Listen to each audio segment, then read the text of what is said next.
Hello everybody, আশা করি তোমরা সবাই খুব ভালো আছো। আমি ইন্দ্রজিৎ পাড়ুই আবার তোমাদের সামনে হাজির পাড়ুই একাডেমিতে। এইচটিএমএল চলছে এখন। এইচটিএমএল তোমাদেরকে স্টেপ বাই স্টেপ আমি বোঝাচ্ছি। আগের দিন তোমরা টেবিল তৈরি করা শিখেছো। আজকের বেশি কথা না বাড়িয়ে টেবিলের কিছু ইম্পর্ট্যান্ট ফিচার্স কী করে চেঞ্জ করতে হয়, তার জন্য কোন ট্যাগ ইউজ করতে হয়, সেটা আজকে তোমাদেরকে বোঝাবো। যেহেতু তোমরা অলরেডি জানো টেবিল কী করে তৈরি করতে হয়, সেই জন্য আমি আর টেবিল ক্রিয়েশনের ডিটেলসে যাচ্ছি না। তবু একবার ওভারঅল সিনট্যাক্সটা বলে দিচ্ছি। এইচটিএমএল দিয়ে শুরু হবে, তারপরে হেড একটা দিতে হবে, তারপরে টাইটেল একটা প্রোভাইড করতে হবে, টাইটেল ক্লোজ হবে, হেড ক্লোজ হবে, বডি শুরু হবে। বডির আন্ডারে আমরা টেবিল যখন আমরা অ্যাসাইন করছি তাহলে সেটা শুরু হবে টেবিল ট্যাগ দিয়ে। তার বর্ডারটা আমরা কীরকম রাখবো সেটা আমরা অলরেডি জানি, কেউ 3, কেউ 4, কেউ 2, কিন্তু 0 কখনোই করব না, অন্তত মিনিমাম 1 পুট করব। 0 পুট করলে কী হবে, কোনো বর্ডারই আমরা দেখতে পাবো না। তাহলে আগের দিন আমরা বর্ডারটা শিখেছি। বর্ডারের জন্য আমরা শুধু border equals two within quotation একটা নাম্বারকে আমরা পুট করেছি। আজকের আমি আর একটু সেই জিনিসটাকে মডিফাই করছি। টেবিল বর্ডারের সঙ্গে আমরা যদি বর্ডারের কালারটাকে চেঞ্জ করতে চাই, কি চেঞ্জ করব, বর্ডার কালার। তাহলে সিম্পল জাস্ট অ্যাড করে দেবো শুধু বর্ডার স্পেস কালার বানান COLOR।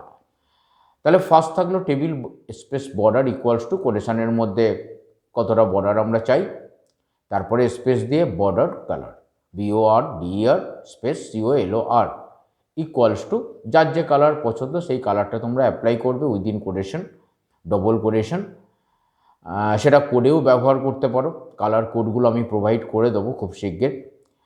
আর তার সঙ্গে আমরা আরেকটা নতুন জিনিস অ্যাড করছি, শুধু বর্ডার কালার চেঞ্জ করব, টেবিলটা হোয়াইট থাকবে ব্যাকগ্রাউন্ড, একটা বাজে দেখতে লাগে। সেটা যাতে আরও অ্যাট্রাকটিভ হয় তার জন্য আমরা অর্থাৎ টেবিলের ব্যাকগ্রাউন্ড কালারটাকেও আমরা চেঞ্জ করে দেবো। তার জন্য আমরা কি করব, BG কালার। তাহলে কটা এলো, 3টে জিনিস, border colour, BG colour. BG কালারের ক্ষেত্রে কালারের নেম, বর্ডার কালারের ক্ষেত্রে কালারের নেম, বর্ডারের ক্ষেত্রে সংখ্যা, এটা নাম্বার, কতটা ডেপথ আমরা চাই। আর তার সঙ্গে আমরা কি রাখবো, সেল প্যাডিং কি করা হচ্ছে 6, সেটাও কিন্তু নাম্বারিংয়ে আসবে। এরপরে আমরা যেটা করব, একটা টেবিলের রোর অ্যালাইনগুলো কিভাবে কি করতে হয় তোমরা জানো, আমরা সেই সবে আর যাচ্ছি না। এরপরে টেবিল হেডিং আসবে।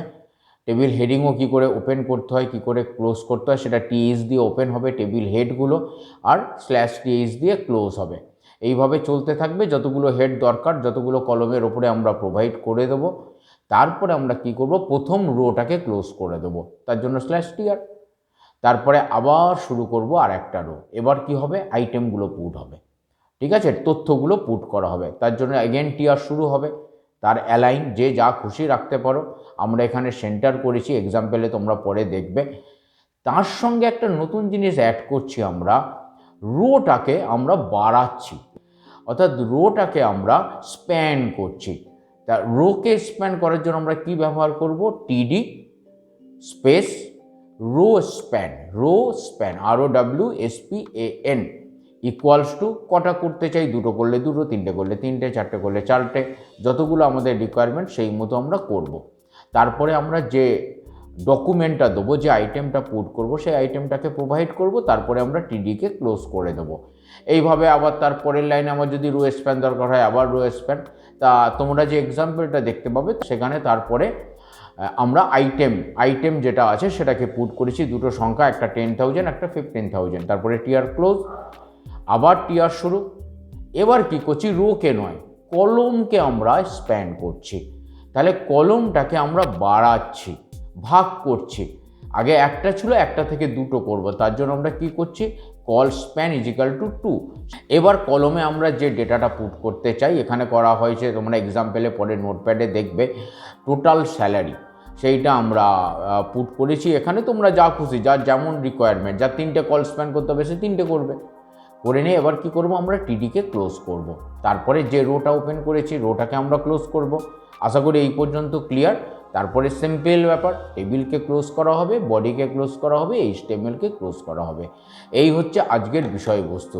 এবং আজকের যে টেবিলটা তোমরা পরে এক্সাম্পলে আউটপুটে দেখতে পাবে, সেখানে দেখবে টেবিল বর্ডার কালারটা হচ্ছে তোমার ব্লু, আর ব্যাকগ্রাউন্ড কালারটা হয়ে গেছে হালকা লাইট পিঙ্ক টাইপের একটা কালার। আমি এবার প্রোগ্রামে যাচ্ছি, প্রোগ্রামটা আমি টাইপ করছি, তোমরা প্রোগ্রামটা লক্ষ্য করো এবং টাইপ করতে থাকো নিজেদের ডেস্কটপ বা ল্যাপটপে, বা লিখতে থাকো নিজেদের নোটবুকে। আমি পরপর টাইপ করে যাচ্ছি।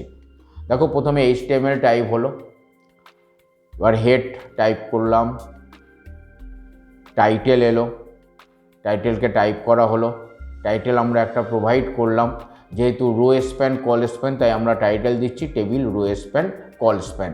তারপরে আমরা কি করব, টাইটেল ক্লোজ, হেড ক্লোজ, আর তার সঙ্গে কি হবে, বডি শুরু হবে। কি হবে, বডিকে আমরা শুরু করব। তাহলে বডি শুরু হলো। এবার বডির আন্ডারে প্রথমে টেবিল যেভাবে আমরা করি, দেখো টেবিল আমরা টাইপ করছি, তার কি কি চেঞ্জ করছি লক্ষ্য করো। বর্ডার ইকুয়ালস টু দেওয়া হচ্ছে 3, বর্ডার কালার ইকুয়ালস টু করা হচ্ছে ব্লু উইথ ইনকোরেশন, বিজি কালার করা হচ্ছে, কি করা হয়েছে বিজি কালার, পিঙ্ক, আর সেল প্যাডিং করা হয়েছে ইকুয়ালস টু 6 দিয়ে টেবিলটাকে আমরা টেবিল গ্রেটার দেন চিহ্ন দিয়ে আমরা কমপ্লিট করলাম। এবার টেবিলের আন্ডারে আমরা রো শুরু করছি। দেখো টাইপ করা হচ্ছে টিআর অ্যালাইন, অ্যালাইনটা সেন্টার। এবার তার আন্ডারে হেডগুলো এক এক করে আসবে। টিএইচ দিলাম, আবার টিএইচ দিয়ে আরেকটা হেডের লেখা হচ্ছে, তাহলে প্রথমে নেম, তারপরে ফার্স্ট স্যালারি, তারপরে সেকেন্ড স্যালারি দেওয়া হলো। তাহলে টেবিল হেডটা কমপ্লিট হলো। এবার টিআরটাকে দেখো ক্লোজ করছি স্ল্যাশ টিআর দিয়ে, তাহলে ক্লোজ করা হলো। এরপরে টিআর অ্যালাইন আরেকটা রো আমরা শুরু করছি। এখানে লক্ষ্য করো রোটাকে আমরা স্প্যান করছি, তাই আমরা করে দিচ্ছি টিডি space rho span equals to 2, rho span equals to 2 করে তার আন্ডারে আমরা ডকুমেন্টে কি কি দেবো, একটাতে দেবো 10,000, একটাতে দেবো 15,000, একটাতে 10,000 আর একটাতে আমরা প্রোভাইড করব 15,000 দিয়ে টিডিটা কমপ্লিট হয়ে যাবে। দেখো কমপ্লিট করলাম, তারপরে টিআরটাকে আমরা ক্লোজ করলাম।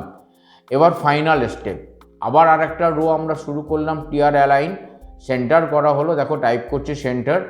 এবার এখানে আমরা কল স্প্যান করছি, তাহলে টিডি space call span equals to এটাও করা হলো 2। টোটাল স্যালারির লেখাটা যখন আমরা আউটপুটে যাব লক্ষ্য করবে কোথায় আসছে, তাহলেই বুঝতে পারবে কলমটাকে কিভাবে দুটো ভাগ করা হয়েছে। তারপরে কি করা হলো, টিডিকে ক্লোজ করা হলো, তারপরে রোকে ক্লোজ করছি দেখো স্ল্যাশ টিআর দিয়ে। এবার টেবিলকে ক্লোজ করা হলো, বডিকে ক্লোজ করলাম, এইচটিএমএলকে ক্লোজ করলাম। এখন এবার আমরা চলে যাচ্ছি এটাকে সেভ করার জন্য। সেভ করা হলো কন্ট্রোল এস মেরে .html দিয়ে। অলরেডি তোমরা জানো এটা, যারা নতুন দেখছো তারা শুনে রাখো। যে কোনো HTML ফাইল নোটপ্যাডে কোডিংটা টাইপ করার পর ফাইলের নাম দিয়ে .html দিতে হবে, দিয়ে সেভ করতে হবে, নইলে সেটাকে পরবর্তীকালে ওপেন করা যাবে না, কারণ সেটা টেক্সট ডকুমেন্ট হিসাবে নেবে। যাক চলে যাওয়া যাক, এবার ফাইলটাকে ওপেন করা যাক। দেখো আউটপুটটা সুন্দর একটা টেবিল তৈরি হয়ে গেছে, যার ব্যাকগ্রাউন্ড কালার পিঙ্ক আর বর্ডার কালার হচ্ছে তোমার ব্লু। ভালো করে লক্ষ্য করো রো স্প্যানটা কীভাবে কাজ করেছে এবং কল স্প্যানটা কীভাবে কাজ করেছে, এবং এটা নিজেরা ট্রাই করো। আরও কিছু কমপ্লিকেটেড ফিগার তৈরি করে তোমরা আমাকে পাঠাও, আমার মেলে পাঠাও, আমি আমার হোয়াটসঅ্যাপ নাম্বারও প্রোভাইড করে দেবো, হোয়াটসঅ্যাপেও তোমরা পাঠাতে পারো। হোয়াটসঅ্যাপ নাম্বারটাও আমরা দেখিয়ে দিচ্ছি, তবু আমি একবার বলে দিচ্ছি 9564354271, সেখানেও তোমরা পাঠাতে পারো। তো খুব শিগগির আমি গ্রুপ করে দিচ্ছি, সেই গ্রুপেতে তোমরা পাঠাতে পারবে এই হোয়াটসঅ্যাপে। আজ এই পর্যন্ত থাকছে, নেক্সট দিন আবার আসছি আরেকটা ভিডিও নিয়ে। আশা করি এটা তোমরা সবাই বুঝতে পেরেছো, এবং যদি বুঝতে পেরে থাকো তাহলে অবশ্যই এটাকে শেয়ার করবে এবং সাবস্ক্রাইব করবে। সবাই খুব খুব খুব ভালো থেকো আর শীতের আমেজ উপভোগ করো। আবার দেখা হচ্ছে পরের ভিডিওতে তোমাদের সাথে। আমি ইন্দ্রজিৎ পারুই, টিক পারুই একাডেমিতে।